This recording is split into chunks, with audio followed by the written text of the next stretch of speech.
Weight loss programme start ചെയ്യുന്ന ആളുകൾ ചെയ്യുന്ന ഏറ്റവും വലിയ മിസ്റ്റേക്ക് ആണ് ഒരുപാട് ഹെവി ആയിട്ട് ഡയറ്റ് എടുക്കുക, ഒരുപാട് ഹെവി ആയിട്ട് വർക്കൗട്ട് ചെയ്യുക എന്നുള്ളത്. കാരണം വെയിറ്റ് കുറക്കണം വളരെ ഇൻട്രസ്റ്റ് ഉണ്ടാവും.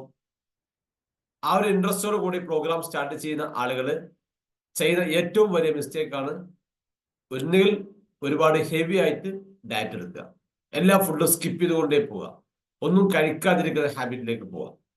ഇത്തരത്തിലുള്ള കണ്ടീഷനിലേക്ക് നമ്മൾ പോകാൻ തുടങ്ങിക്കഴിഞ്ഞാൽ നമ്മൾ അൺഹെൽത്തി കണ്ടീഷനിലേക്ക് പോകാനുള്ള ചാൻസ് ഒരുപാട് കൂടുതലായിരിക്കും.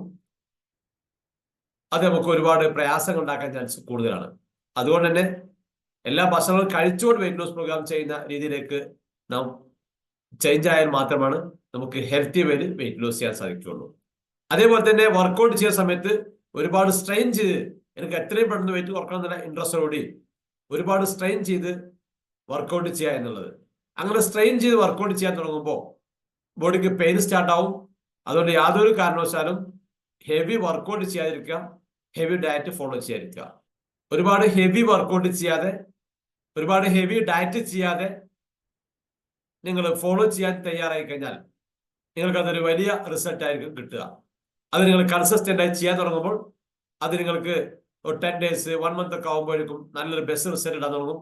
അത് നിങ്ങൾ കൺസിസ്റ്റന്റ് ആയി ചെയ്തു പോകുമ്പോൾ നിങ്ങൾ ഐഡിയൽ വെയിറ്റ് എത്താനും ഈസി വേയിൽ ഹെൽത്തി വേയിൽ വെയിറ്റ് ലോസ് ചെയ്ത് സ്ലിം ആവാനും സ്മാർട്ട് ആവാനും സാധിക്കും. ഒന്ന് ഫോളോ ചെയ്ത് നോക്കുക, നിങ്ങളുടെ റിസൾട്ട്സ് നിങ്ങൾക്ക് മനസ്സിലാക്കാൻ സാധിക്കും. Okay, thank you.